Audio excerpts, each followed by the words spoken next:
the city of Benares. Here, in a new shrine, in a hall inlaid with precious stones, under a roof supported by pillars of gold, the moon god was set up and worshipped. Here, on the night when the shrine was completed, Vishnu the Preserver appeared to the three Brahmins in a dream. The deity breathed the breath of his divinity on the diamond in the forehead of the god, and the Brahmins knelt and hid their faces in their robes. The deity commanded that the moonstone should be watched from that time forth by three priests in turn, night and day, to the end of the generations of men. And the Brahmins heard, and bowed before his will. The deity predicted certain disaster to the presumptuous mortal who laid hands upon the sacred gem, and to all of his house and name who received it after him. And the Brahmins caused the prophecy to be written over the gates of the shrine, in letters of gold. One age followed another until the first years of the 18th Christian century saw the reign of Aurungzebe, Emperor of the Mughals. At his command, havoc and rapine were let loose once more among the temples of the worship of Brahma. The shrine of the four-handed god was polluted by the slaughter of sacred animals. The images of the deities were broken in pieces, and the moonstone was seized by an officer of rank in the army of Aurungzebe. Powerless to recover their lost treasure by open force, the three guardian priests followed and watched it in disguise. The generations succeeded each other. The warrior who had committed the sacrilege perished miserably.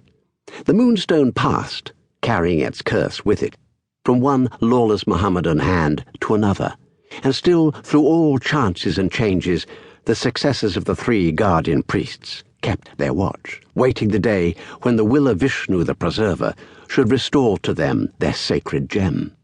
Time rolled on from the first to the last years of the 18th Christian century. The diamond fell into the possession of Tipu, Sultan of Seringapatam, who caused it to be placed as an ornament in the hands of a dagger, and who commanded it to be kept among the choicest treasures of his armory. Even then, in the palace of the Sultan himself, the three guardian priests still kept their watch in secret. There were three officers of Tipu's household, strangers to the rest, who had won their master's confidence by conforming, or appearing to conform, to the Mussulman faith. And to those three men report pointed as the three priests in disguise.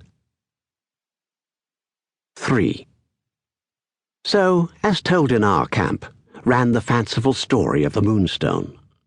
It made no serious impression on any of us except my cousin, whose love of the marvelous induced him to believe it.